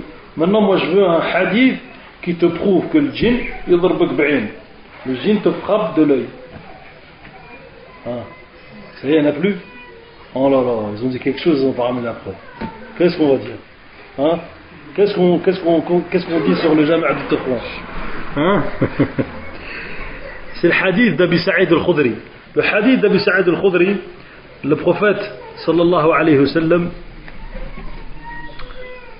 يعني عن أبي سعيد الخدري جو الجي en arabe عن أبي سعيد الخدري رضي الله عنه قال كان رسول الله صلى الله عليه وسلم يتعوذ من عين الجان ثم أعين الإنس فلما نزلت الموعظتان أخذهما وترك سوى ذلك.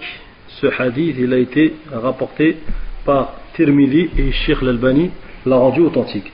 Le prophète sallallahu alayhi wa sallam, comme ça vous allez retenir aussi ce hadith là, même en français, mais allez, demandait protection contre le mauvais œil des djinns puis des yeux des gens. Le mauvais œil des djinns puis celui des gens. Mais quand les deux sourates de protection Qul a'udhu bi rabbil falaq et Qul a'udhu bi rabbin nas furent révélées, il les utilisa et il délaissa tout le reste. Fahimtum? Qui c'est qui peut me répéter le hadith, même en français? Toi, tu peux me le répéter. Contre les yeux des djinns et les yeux des gens. Et ensuite, il y a eu quelque chose qui est descendu. Les deux sourates qui sont descendues, les dernières sourates de Qur'an. Masha'Allah. Ce hadith qui est rapporté par qui ça? Ouais, il est où? Sahih Tirmidhi, masha'Allah. تعلم خيرا ما شاء الله. Il a la récompense de Hajj ou pas, Inch'Allah? Il a la récompense de Hajj, Inch'Allah, qu'Allah il te le donne, il me le donne. طيب. Ça, c'est donc une preuve.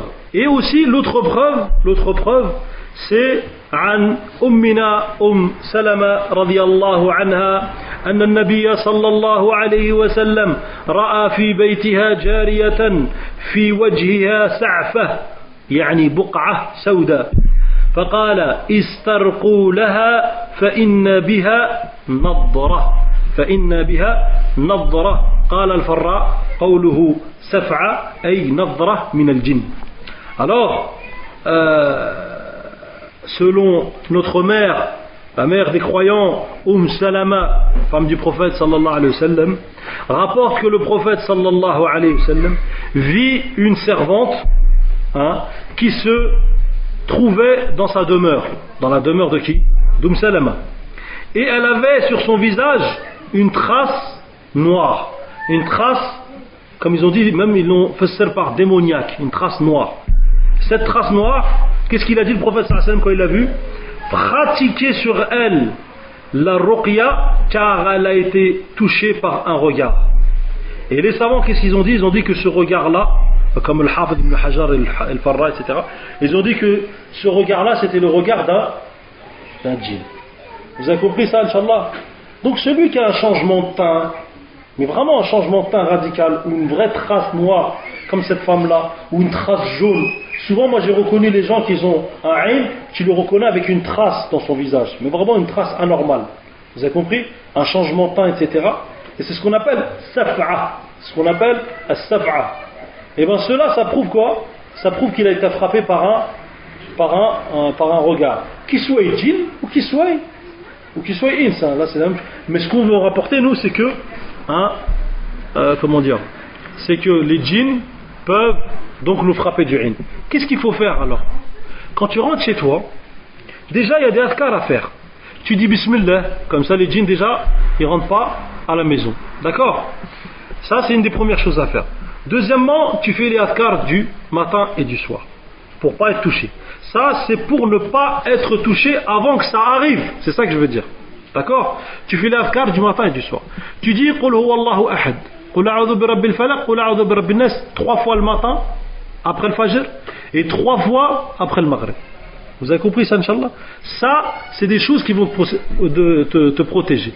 Pour les enfants, tu dis U'iduka, par exemple, tu as un enfant, tu lui dis U'iduka, et si c'est une fille, tu dis U'iduki, suivant le pronom, U'iduki bi kalimatillahi tamma, min kulli shaytanin wa hamma, wa min kulli aynin lamma. Tu dis ça, il est protégé, ton enfant. Va pas trop poser de questions, etc. Tu dis cette protection-là sur ton enfant, Inch'Allah, ton enfant il est protégé. Vous avez compris ça, Inch'Allah? Voilà les choses qui sont à faire avant de passer à l'étape de la ruqya. Également, qu'est-ce que tu peux faire? Tu peux faire aussi dua. Allahumma ahfadni fi dini wa mali wa ahli. D'accord? Ça, ces dua-là, tu les fais quand? Tu les fais en soujoud. Tu les fais quand tu viens 5 fois par jour à la mosquée. Tu dis Allah, protège-moi quoi? Protège ma religion, ainsi que quoi? Ainsi que ma fortune et ainsi que ma famille. Protège-leur des shayatines, protège-leur du mal des shayatines, ainsi que du mal des hasid, du mal des envieux, etc. etc. Ad-du'a, ça aussi, c'est une cause qui va faire que la personne pourra, Inch'Allah, qu'Allah subhanahu wa ta'ala va le protéger.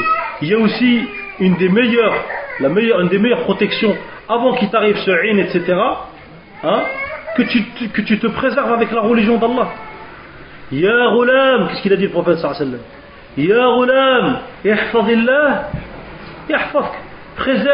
Préserve-toi dans l'ordre d'Allah, préserve Allah, c'est-à-dire préserve les ordres d'Allah, la religion, que ce que Allah t'a demandé. Yahfazk, Allah te préservera alors. Donc toi, si tu fais tes 5 prières par jour et que tu écoutes tout ce qu'Allah te demande et que tu te détournes de tout ce que Allah il a interdit, à ce moment-là tu seras comment? Tu seras préservé. Donc tout ça, ça va te préserver, que ça soit des djinns, que ça soit du ayn, etc., etc. Tout à l'heure le frère, il est où le frère? Il est là. Le frère tout à l'heure, Rachid, hayak Allah Rachid. Moi c'est Bouzid.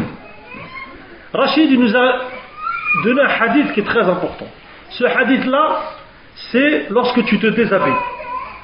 Lorsque tu te déshabilles, toi mon frère ou la sœur musulmane, lorsqu'elle se déshabille, il faut qu'elle fasse attention à une chose, qu'elle dise Bismillah. D'accord?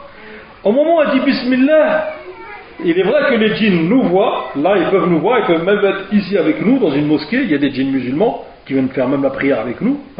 Il y a des djinns qui viennent et qui regardent et qui voient et qui nous voient que nous on ne voit pas. Vous avez compris? Mais quand tu te déshabilles, le prophète sallallahu alayhi wa sallam dit, si tu dis Bismillah, Allah il met un voile sur la nudité de la personne. Vous avez compris ça, Inch'Allah? Donc il ne pourra pas t'atteindre par son regard. Vous avez compris ça, Inch'Allah? Donc faites attention quand vous vous déshabillez de dire toujours, Inch'Allah ta'ala, de dire toujours Bismillah. Une fois il y avait un djinn qu'on a fait ruqya et qu'est-ce qu'il a dit? Il a dit, vous les musulmans, vous êtes vraiment des imbéciles. Allah musta'an. Un djinn qui nous insulte. Qu'est-ce qu'on lui fait celui-là? Qu'est-ce qu'on lui fait? On ne peut rien lui faire. Il dit, vous êtes vraiment des bêtes et des imbéciles. Il dit pourquoi tu as dit ça? Pourquoi tu dis ça? Il dit parce que vous avez des armes. Et vous avez une arme. Vous avez des armes que vous n'utilisez jamais et vous allez tout le temps aller voir les ruqya, etc., etc. Alors que vous avez déjà des choses qui vous protègent. Ils sont devant vous, c'est quoi? Al-Qur'an, Sunnah, Ayatul Kursi. Donc en réalité, la faute, elle vient de qui? La faute, elle vient toujours de nous, de l'ignorance qu'on a de la religion. Moi, wallah, une fois j'ai parlé avec une personne et il me disait, cette personne-là, il me disait, oh mais quand même, là, t'as vu, la communauté, elle est quand même frappée beaucoup par le sihr, par le djinn, par ceci, par cela. Je dis ouais, c'est vrai. Je dis, mais quand même, il y en a vraiment trop. Je lui dis, quand même, c'est vrai qu'il y en a vraiment, vraiment, vraiment trop, surtout quand tu commences à connaître la ruqya, etc., et que tu regardes les cas de la communauté. Et vous savez ce qu'elle m'a dit, cette personne, et c'est resté bloqué dans ma tête. Bon, après, faut pas être paranoïaque, je dis tout de suite. Elle est restée dans ma tête, cette parole-là. Elle a dit, faudrait plutôt compter les gens qui sont pas atteints. Il ne faut pas compter les gens qui sont atteints. Faudrait compter quoi? Les gens qui ne sont pas atteints. Les raretés des gens qui ne sont pas atteints par ces choses-là. Pourquoi? Parce que c'est des gens qui se sont préservés avec quoi? Avec le Coran et la Sunna. Est-ce que toi tu donnes un quart d'heure le matin pour te préserver en faisant le dhikr et un quart d'heure le soir tous les jours? Est-ce que tu le fais? Alors ne sois pas étonné que si un jour tu es frappé ou t'es frappé ou pas. Ne sois pas étonné si un jour que tu es frappé par un djinn ou par un sihr ou par ceci ou par cela. Le prophète sallallahu alayhi wa sallam, il n'a pas dit celui qui mange 7 dattes de ajwa, il ne sera pas, son corps ne sera pas touché par un poison, ni par un poison et ni par une sorcellerie. Donc le prophète sallallahu alayhi wa sallam, il nous a donné des remèdes et des choses à faire avant que ça se passe. Il ne faut pas attendre que ça se passe. Et il y a des musulmans, wallah, et même si ça se passe, et même s'ils voient le miracle de la ruqya sur ses enfants, wallah, il ne revient pas à Allah. On a connu une personne qui a été frappée par une petite fille qui était très très belle. Vous savez comment elle était, cette petite fille? Elle était comme ça, elle mettait ses doigts comme ça, et elle était comme ça, elle était complètement comme ça, et elle louchait. Ils sont partis, vous avez compris, elle est complètement, on dirait avec les bras tordus, etc. On dirait qu'elle était handicapée à vie. Avec les bras tordus, les yeux qui louchaient, etc. Et je dis, qu'est-ce qui s'est passé avec cette fille? Et dit, ils l'ont emmenée partout. Et ils l'ont emmenée dans les hôpitaux, des tests, des ceci, des cela. Oui, il y a une maladie qui est rare, qui vient une fois tous les, je sais pas combien de temps. Ils lui ont sorti, comme on dit, ils lui ont sorti leur science. Ils ont sorti leur science. Et à la fin, quand ils ont désespéré, comme d'habitude, comme beaucoup de musulmans malheureusement, quand ils ont désespéré, ils sont partis voir quoi? Ils sont partis voir quelqu'un qui fait la ruqya. Et cette personne qui fait la ruqya, elle a commencé à lire dessus. Et la fille, tout de suite, elle s'est mise à bouger. Et ensuite, il a commencé à souffler le Coran dessus et à remettre ses bras en place. Les bras, il les remettait en place en lisant le Coran. Et ses yeux, en soufflant sur ses yeux, juste en lisant les dernières versets du Coran. Et elle est ressortie WW. Elle est sortie toute neuve. Imaginez-vous quelqu'un qui voit ça. Normalement, qu'est-ce qu'il dit? Il dit c'est un miracle d'Allah. Normalement, il dit Alhamdulillah. Normalement, il shkur Allah. Et bien, cette famille, qu'est-ce qu'elle a fait? Elle s'est encore plus égarée. C'est bien, tiens, elle est guerrière, c'est bon. Regardez comment ils ne remercient pas Allah, les gens. Subhanallah. C'est pour ça qu'il ne faut pas aussi appuyer sa confiance dans un raqi. Il faut pas aussi appuyer, te dire que la personne qui voit le miracle de la guérison, il va être forcément quelqu'un qui va reconnaître les bienfaits d'Allah. Ça va forcément être quelqu'un qui ashkur Allah. Là, pas tout le temps. Alors qu'est-ce qu'on a dit qu'il fallait faire juste avant? Quoi? Préserver, naam, la religion. Dernier, te préserver avec la religion d'Allah. Naam, en faisant les 5 prières. Quoi d'autre? Les invocations du matin et du soir. Et ça, personne n'est excusable. Non, ça. Ça te prend de 5 à 15 minutes maximum. Le matin et le soir. Entre 5, quand tu es court, jusqu'à 15 minutes. D'accord? La ilaha illallah, wahdahu la sharika lah, lahul mulku wa lahul hamd, wa huwa ala kulli shay'in qadir. Ça, tu le dis 100 fois, tu es préservé de tout. Et Allah, il te préserve de shaitan lui-même en personne. Taïb. Cette chose-là, ça prend 10 minutes. On a fait le calcul, ça peut être à peu près 10 minutes. quand tu le dis 100 fois. Bismillahilladhi la yadurru ma'a ismihi shay'un fil ardi wa la fis sama wa huwa as-sami'ul 'alim. Tu le dis 3 fois, tu es préservé toute la journée. Tu ne peux pas l'apprendre, Yahri, prends un quart d'heure. Prends un quart d'heure, apprends cette parole. Un quart d'heure, c'est beaucoup pour apprendre une phrase en arabe. Tu as bien appris la Fatiha, tu es capable d'apprendre cette phrase-là. Bismillah, yallah. Alladhi la yadurru ma'a ismihi shay'un fil ardi wa la fis sama'i wa huwa as-sami' al-alim.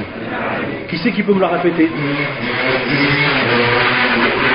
Qui c'est qui peut me la répéter? Il lève la main, celui qui peut me la répéter. Taïeb, il y en a 2 qui peuvent me la répéter. C'est tout? C'est tout? 2? Ah bon alors là, 3, 4, c'est tout. Alors écoutez-moi bien maintenant. Pour ceux qui ne l'ont pas appris, relevez bien la main là, ceux qui l'ont appris. Rachid, ça y est, je le connais. Le frère, comment il s'appelle? Qui? Adam.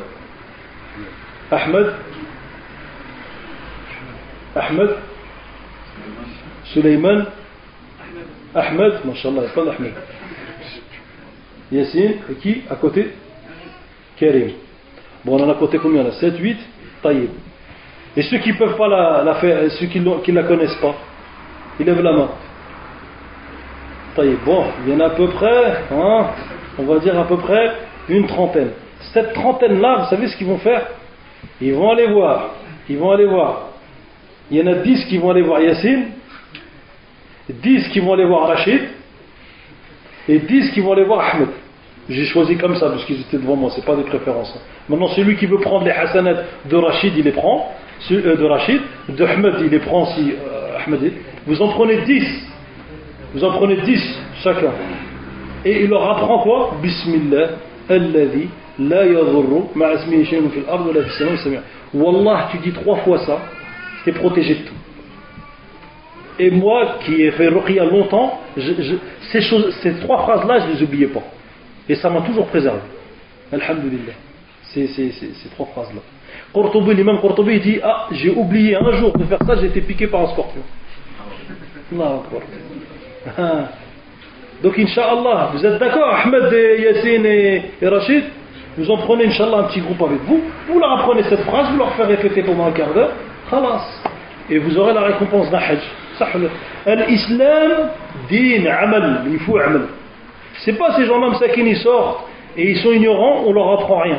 Il faut qu'ils apprennent cette phrase-là. Ils la disent 3 fois le matin, 3 fois le soir. Wallah, ils seront protégés. Bi'idnillah, ils seront protégés. Ils peuvent venir les genoux après. Ils peuvent venir. Tu dis: je t'attends. Viens, j'ai dit ces 3 phrases-là, je t'attends. Tu peux venir avec toute ta galerie. Tu lui dis ça au génie. Hein, et les in aussi peuvent venir. Il n'y aura pas de in, il n'y aura rien du tout. Il n'y aura pas de sihr, rien du tout. Tu es protégé, tu es protégé. Même si tu vas aller manger à de la sorcellerie, tu vas la vomir sur place. Hein, si vous voulez de plus que ça. D'accord? Donc, Inch'Allah, donc ça, c'est les précautions à faire avant. Maintenant, les choses, au cas où ça se passe, hein, je vais vous résumer quand même, Inch'Allah. Au cas où c'est passé un in, et que comme je vous ai donné déjà les symptômes, hein, au cas où il y a un in qui s'est passé, il y a la technique de ce qu'on appelle al-ightisal. D'accord? Al-ightisal, le fait de se laver. Taïb.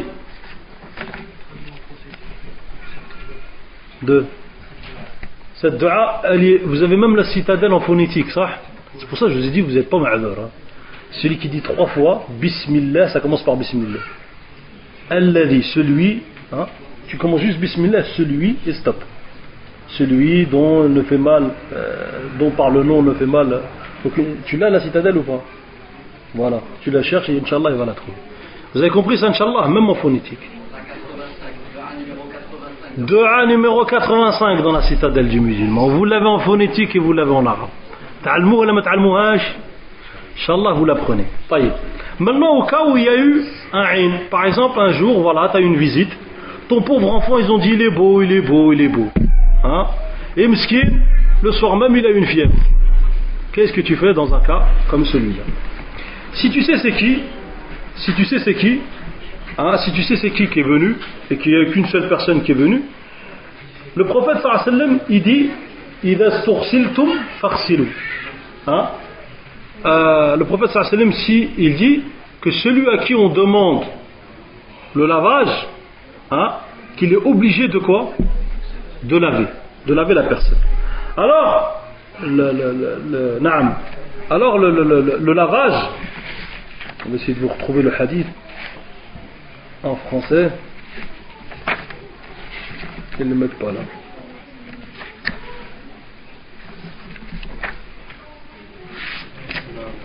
Assalam wa rahmatullahi wa barakatuh. Alors ce hadith, Inch'Allah, je vais vous le réciter en arabe. Alors, ce hadith, normalement, il est dans Al-Muwatta.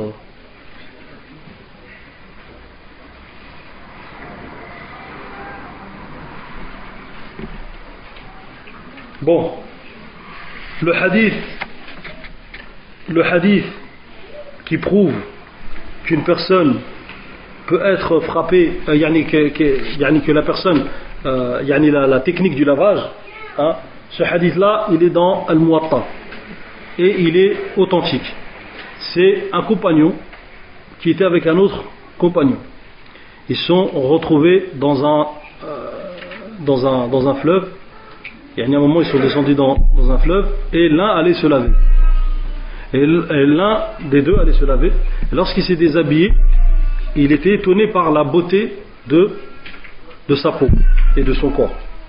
Et il a dit, j'ai jamais vu une peau ou un corps ou une peau aussi beau que cela. Il est tombé directement. Et on a dit que ça pouvait être par étonnement, pas forcément par jalousie, juste par étonnement. Il est tombé directement.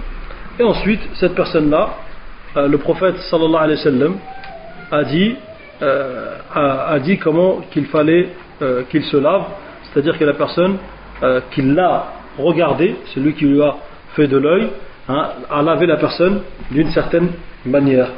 Il a lavé donc d'une certaine manière, et on va citer donc Inch'Allah la manière de traiter cela.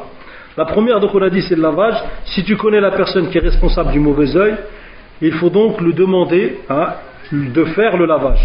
Tu récupères l'eau avec laquelle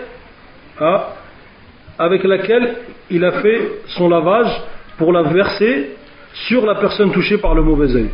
Et cela te permettra, Inch'Allah, de guérir. Et le hadith qui prouve cela, c'est le hadith d'Abu Umama ibn Sahl ibn Hunayf, a dit, mon père Sahl ibn Hunayf fit le lavage à Al-Kharar. Il ôta le burnous, c'est-à-dire il ôta son manteau, qu'il portait alors que Amir ibn Rabi'a le regardait. Sahl était quelqu'un de très blanc et avait une belle peau. Amir dit alors, je n'ai jamais vu chose semblable à aujourd'hui. Il ressemble à une fille cachée chez elle. Subhanallah. Il lui dit une parole, tellement qu'il était étonné. Et ensuite, qu'est-ce qu'il dit? Il dit, c'est alors que Sahl souffrit aussitôt de mal de ventre et sa douleur s'intensifia. Le prophète sallallahu alayhi wa sallam fut ensuite informé de son mal et on lui dit, il n'arrive même pas à lever sa tête. Et lui de répliquer, le prophète sallallahu alayhi wa sallam ensuite, le prophète sallallahu alayhi wa sallam, comment qu'il a répliqué? Il a dit, pensez-vous à quelqu'un qui l'aurait atteint? Il a dit, man tattahimoun. Il a dit, c'est à qui que vous pensez, c'est qui vous pensez qu'il lui aurait porté de l'œil? Ils dirent Amir ibn Rabi'a. Ça veut dire qu'il y a des gens qu'il est possible que de leur nom ou de leur personne, on sait que ces gens-là, ils ont le ilm. Ils ont malheureusement le ilm avec eux. Alors, quand le prophète sallallahu alayhi wa sallam a dit qui c'est que vous accusez ou qui c'est que vous voyez qui aurait fait ça, ils ont dit que c'était Amir ibn Rabi'a. Le prophète sallallahu alayhi wa sallam le convoqua et il se mit en colère contre Amir ibn Rabi'a. Et il dit, pourquoi l'un d'entre vous tue son frère? Le prophète sallallahu alayhi wa sallam a dit, ala ma yaqtulu ahadukum akhah. Pourquoi l'un de vous tue son frère? Que que tu n'aies pas invoqué pour lui Allah de le bénir, lave-toi pour lui.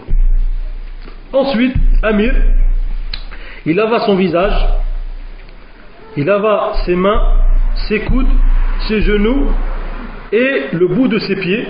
C'est là le bout des pieds, d'accord? Le bout des pieds. Et de même que l'intérieur de son izar. L'intérieur de son izar, le izar c'est un vêtement qui se porte de la ceinture jusqu'ici à peu près. D'accord? C'est comme une jupe le izar pour les femmes. C'est comme une jupe en fait qu'on met autour de la ceinture jusqu'à soit la moitié des tibias ou soit un peu en bas. Yessine, voilà, exactement, ça c'est un izar. Voilà, il y a un izar du Yémen, tranquille, mashallah. Voilà, ça c'est le izar. Et l'intérieur de le izar, ça veut dire quoi? Il lave à l'intérieur, c'est-à-dire il a pris l'eau et il l'a rentré comme ça à l'intérieur et il a lavé l'intérieur. Vous avez compris? Vous avez compris?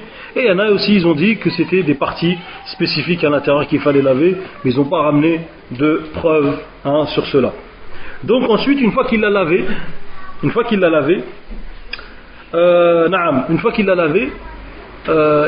a été automatiquement guéri. Et la description du lavage, il y a l'imam Ibn Shihab az-Zuhri, il nous enseigne comment faire ce lavage-là. Il nous dit, le lavage que nous ont enseigné les savants est ainsi. Il faut apporter à celui qui a touché par son mauvais œil, d'abord c'est qui c'est? Celui qui a frappé, le frappeur, on va l'appeler le frappeur, l'acteur, voilà. Qui a touché par son mauvais œil, il faut lui apporter un récipient.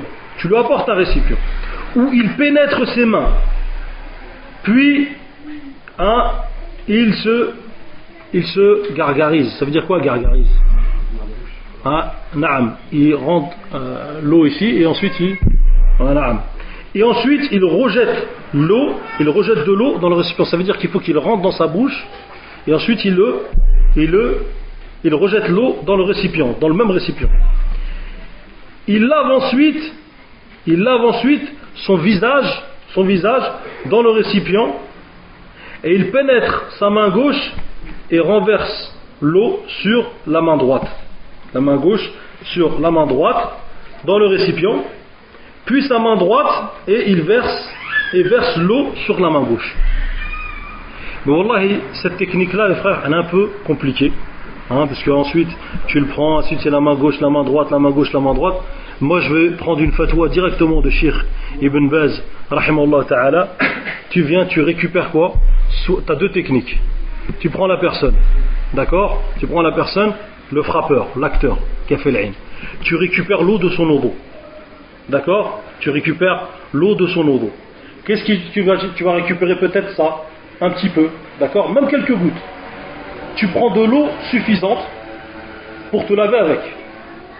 Lui, l'eau de son eau, à partir du moment où même le récipient si tu le récupères, ouais, le reste de l'eau du récipient, ou alors même le récipient ou laquelle il a touché avec ses mains. À partir du moment où il a touché la chose avec ses mains, tu récupères cette chose-là. D'accord? Tu récupères cette chose-là.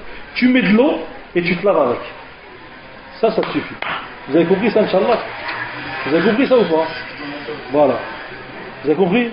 Je répète. Ça, c'est le premier cas. D'accord? Et le deuxième cas, c'est que tu lui fasses le lavage. Ça veut dire qu'il vient, il lui lave la personne qui a frappé, qui a frappé le frappeur. Il vient, il lave le visage de la personne. Ensuite, il lave ses mains. Ensuite, il lui lave ses coudes. Ensuite, il lui lave ses genoux. Et ensuite, le bout de ses pieds. Le talon est devant le bout de ses pieds.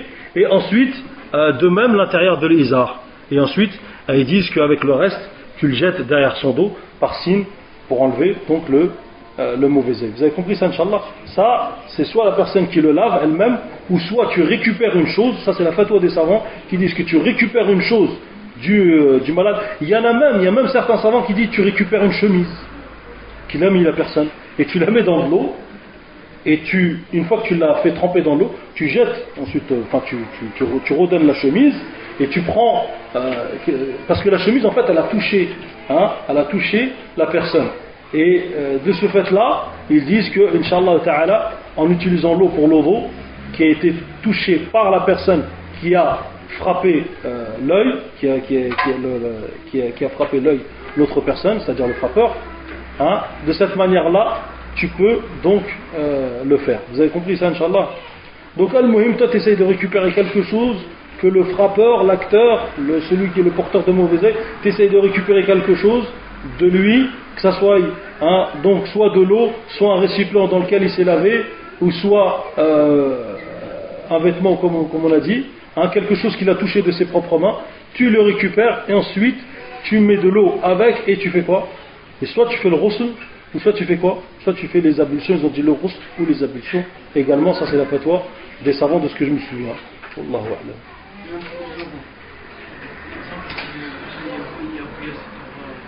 Il y en a qui sont orgueilleux, ça c'est un problème. S'il est orgueilleux et vous êtes sûr que c'est lui, enfin vous êtes sûr, vous doutez que c'est lui, parce que rien qu'un doute que c'est cette personne-là, eh ben ça suffit pour lui demander le ghusl. Et le prophète sallallahu alayhi wa sallam, tu lui sors le hadith, tu lui dis le hadith, le prophète sallallahu alayhi wa sallam dit idha stughsiltum faghsilu. Moi une fois il y a une personne, elle s'est arrêtée, je venais juste de faire l'odo, et il m'a dit mon frère, et il a récupéré quoi? Il m'a dit je peux prendre ton eau? Je lui ai dit prends-la. Et il a fait l'odo avec. Il pensait que peut-être qu'on l'avait frappé du mauvais œil, il pensait peut-être que c'était moi, mais moi je l'ai laissé. C'est pas grave, ça arrive ça marche comme ça. Ça marche comme ça. Tu récupères juste l'eau de quoi, comme on a dit, ou le récipient de la personne, c'est tout. Un non-musulman, comment on fait s'il ne fait pas l'odo? Justement, ça ils ont répété, ils ont répondu à ça. Tu récupères une chose qu'il a touchée. Par exemple, ils ont dit même il a touché une tasse. Tu laves cette tasse, tu récupères l'eau, tu vas et ensuite tu te laves. Ils ont dit ça aussi, ils ont parlé de ça. Je finis juste ça là pour je regarde s'il y a autre chose.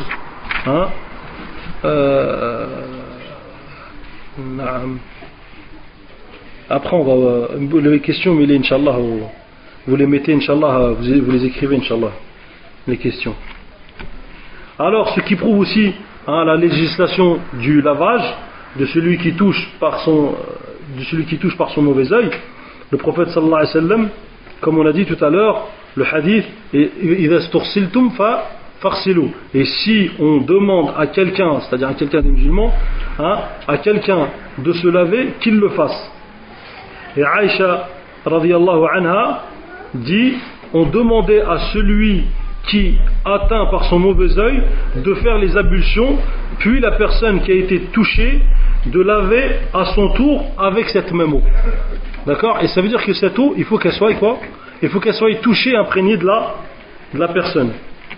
Donc voilà comment tu fais. Et ensuite, la troisième manière de, Inch'Allah, de se soigner contre cela, tu poses ta main sur la tête du malade en disant Bismillah yaqik wallahu yashfik min kulli da'in yu'dhik min kulli na'am wa min kulli nafsin aw 'ayni hasidin Allahu yashfik.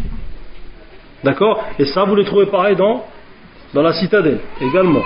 Au nom d'Allah, je t'exorcise et Allah te guérit et de tout mal qui te nuit et de toute âme ou œil jaloux, Allah te guérit. Donc tu répètes cette dua. Attends, on va venir à ça, Inch'Allah. Troisième manière, tu poses la main sur la tête du malade également et tu dis Bismillahi yubrik min kulli da'in yashfik wa min sharri hasidin idha hasad wa min sharri kulli dhi aynin. Ça également. Et il y a aussi Allahumma rabban nas adhib al-bas washfi anta ash-shafi la shifa illa shifa'uk shifa'an la yughadiru saqama. En lui lisant également les sourates Qul a'udhu bi rabbil falaq, Qul a'udhu bi rabbin nas et Qul huwa Allahu ahad, Qul a'udhu bi rabbil falaq, Qul a'udhu bi rabbin nas. Et normalement, quelqu'un qui est frappé par le ayn, la première chose qu'il fait, directement il pleure. Ou il baille beaucoup. Il pleure ou il baille beaucoup. Celui-là, c'est les symptômes que tu vois dès que tu lis sur la personne. Voilà, ça c'est pour le ayn. Donc les symptômes, qui c'est qui se souvient des symptômes? Ah, grande fatigue, et quoi? Bon, on n'a pas dit après un match de foot, hein. Hors médical. Et des maladies respiratoires. Aïwa. Il y a aussi, c'est vrai, tout à l'heure, le frère, je ne sais plus qui c'est qui m'a repris, les maladies qu'on voit dans les bébés, les eczémas, etc., etc. Ça aussi, ça peut venir de ça, si c'est hors médical, toujours. Ça peut venir de ça. Ça peut le tuer, ya akhi. C'est ça qu'il faut te dire. Ça veut dire que le ayn, comme on a dit, ça peut tuer. Ça veut dire que toutes les maladies, ils peuvent tous venir par quoi? Par le ayn. Toute maladie qui nuit à la personne, elles peuvent venir par le ayn. Vous avez compris ça, Inch'Allah? Donc, ihrasu, surtout les femmes, je veux bien dire les femmes, parce que c'est les femmes souvent qui demandent la ruqya. Ah, mon fils il est malade, mon fils. Pourquoi? Parce que la femme, elle a beaucoup d'amour pour son enfant. Et bien, si elle aime réellement son enfant, la femme, on lui conseille d'apprendre les du'a qui sont dans la citadelle du musulman, ou les du'a de ruqya, et qu'il lui fasse à son enfant le matin et le soir ces du'a-là. D'accord? En lui lisant 3 fois aussi surat Qul Huwallahu Ahad, Qul A'udhu Birabbil Falaq, Qul A'udhu Birabbil Nas, avec la niya de lui faire ruqya, et Inch'Allah ils sont protégés ces enfants. D'accord? Et comme le mari il rentre à la maison et il est fatigué souvent quand et il travaille toute la journée pour la famille, et bien meskin quand il rentre il est ta'ban, il n'a pas le temps aussi de s'occuper de ça. Alors moi par exemple, je vous donne un exemple avec ma femme, qu'est-ce que je fais? Souvent je lui demande, t'as fait les adhkar du matin et du soir aux enfants? Et des soirs, il y avait des soirs où où elle oubliait de faire les adhkar, elle s'est endormie sans les faire, etc. Il y avait des attaques le soir même. Il y avait des attaques, mais bon, ça me regarde moi, parce que je faisais le ruqya. Alors, ils se revengeaient sur nous, les djinns. Il fallait qu'ils se vengent, il fallait bien qu'ils trouvent quelqu'un. Ils n'ont pas trouvé peut-être moi, ils n'ont pas trouvé ma femme, alors il faut qu'ils se vengent sur les enfants. Et ce que je veux vous dire, c'est khatir, c'est dangereux, cette travaillère. C'est dangereux. Si vous, maintenant, vous accordez pas d'importance au dua du matin et du soir, mais qu'est-ce que vous voulez qu'on fasse? Si quelqu'un, tu lui dis, tiens, Aoud-Doua, il est là le médicament, et il ne le prend pas, qu'est-ce que vous voulez aller chercher les raqis? Qu'est-ce que vous voulez aller? Vous avez compris ça? Ça, faut bien le comprendre. Il y a des gens qui disent, je suis parti chez tel raqi, il m'a lu pendant un quart d'heure, j'ai bougé dans tous les sens. Et l'autre, j'étais chez lui, il a lu pendant 1 heure, et ça n'a pas bougé. Lui, c'est lui qu'il faut tout le temps que j'aille voir. Vous savez, des fois que ça, c'est une ruse de diable. Des fois, celui qui a lu pendant 1 heure, le djinn, il va plus supporter le mal, il va plus supporter le mal pour pas qu'on dise de lui que c'est un bon raqi. Ça, c'est une ruse. Comme ceux qui se sont amusés à frapper des femmes. Des hommes qui touchent des femmes ou qui frappent des femmes. Ça, on n'en a pas parlé la dernière fois. Des hommes qui disent, oui, on suit la sunna du prophète sallallahu alayhi wa sallam, et se met à frapper les femmes. Il se met à frapper les femmes, et il y en a une fois qui frappait comme ça le bras et l'épaule, et il a crié, dès qu'il s'est dirigé vers la poitrine, il a encore plus crié. Et à votre avis, c'est pourquoi? C'est pour qu'il commence à mettre ses mains dans des endroits qui lui est interdits. Eh ouais, Shaitan il s'amuse, et eux ils rigolent, eux ils en rigolent. Et qu'est-ce qu'il est bête celui-là? Eux ils en rigolent. Donc les ruqya, etc. Moi la dernière fois, le conseil que je voulais vous donner, c'est de revenir à Allah. Reviens à Allah. Demande à Allah qu'il te guérisse. Demande à Allah qu'il te guérisse. Et pour celui qui ne connaît pas, celui qui lui a fait l'ayn, ou celui qui lui a fait le sihr, ou celui qui lui a fait ça, il demande à qui? À Allah Jalla wa Ala. Il lui demande à Allah, et Allah il va lui montrer c'est qui. Il va lui montrer. Et même si tu sais c'est qui, de toute façon c'est qui guérit? C'est Allah Jalla wa Ala. Même si tu sais c'est qui. Même si le sorcier il habite en face de chez toi, qu'est-ce que tu vas lui faire? وتوكل على الله فتوكلوا على الله إن كنتم مؤمنين. الإيمان يعني التوكل, la confiance en Allah, شرط, c'est une condition dans quoi? Dans l'iman. Il faut que tu aies cette base, il faut que tu aies la base de la confiance en Allah. Si toi cette confiance là tu ne l'as même pas, ta foi elle est très faible. Vous avez compris ça, Inch'Allah?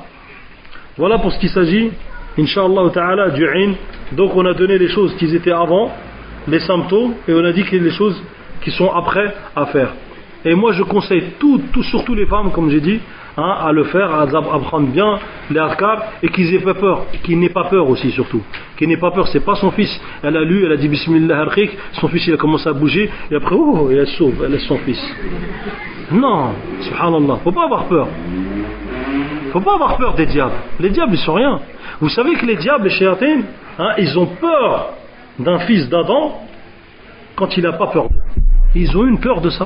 Subhanallah al-Azim. Donc vous, si vous êtes des vrais, Inch'Allah, comme je pense de vous, Inch'Allah, vous êtes tous des bons croyants et des vrais croyants, vous êtes venus ici, Inch'Allah, pour ta'allam al-khayr, surtout, remettez votre confiance à Allah et Wallah, il vous arrivera rien. Et apprenez ces adhkar-là, le matin et le soir. C'est la chose essentielle. Moi, quand je me suis marié, la première chose que j'ai fait, j'ai pris ma femme, je lui ai dit, tu vas faire ça comme dhikr, ça comme dhikr, ça comme... matin et soir. C'est la première chose que je lui ai appris, c'est les dhikr. Le matin et le soir. Si tu fais pas tes dhikr, on peut rien faire pour toi. Vous avez compris ça, Inch'Allah? Donc, Inch'Allah, toi, tu vas prendre des dhikr avec ton papa, ou avec ta maman. Toi là. D'accord, il a fait ça, miskin. Donc, Inch'Allah, tous, vous allez apprendre vos adhkar. Et arrêtez de mettre votre confiance à qui? Aux créatures, en disant, faut aller voir Tarraqi, il est bien, lui. Lui, il est bien, il a des vidéos sur Internet. Oh, ils sont bien et tout le monde bouge. Dès qu'il fait une ruqya, tout le monde bouge. C'est quoi ça? Maintenant, ils font même des vidéos sur Internet pour montrer des ruqya. Subhanallah al-Alim. Yani, subhanallah, même les malades, je sais pas comment ils font pour se montrer comme ça, je suis malade, et voilà, et je montre mes ruqya sur Internet. Non. Arrêtez. Le but c'est quoi? C'est de revenir, comme on a dit, à Allah. Si vous avez des questions sur ces sujets-là, étant donné qu'il y a eu beaucoup, on a eu du répondant derrière, si qu'Allah il vous récompense tous pour ceux qui sont venus avec les seaux remplis de sorcellerie, etc. Et qu'ils ont reconnu c'était quoi, qu'est-ce qui était un sorcier d'un raqi, etc. Ceux qui ont fait la différence, etc.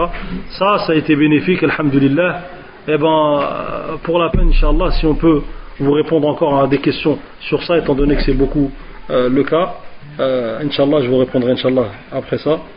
Là, excusez-moi, je vais me lever et je vais m'arrêter là. Barakallahu fikum wa subhanakallahu hamdik ashhadu an la ilaha illa anta astaghfiruka wa atubu ilayk.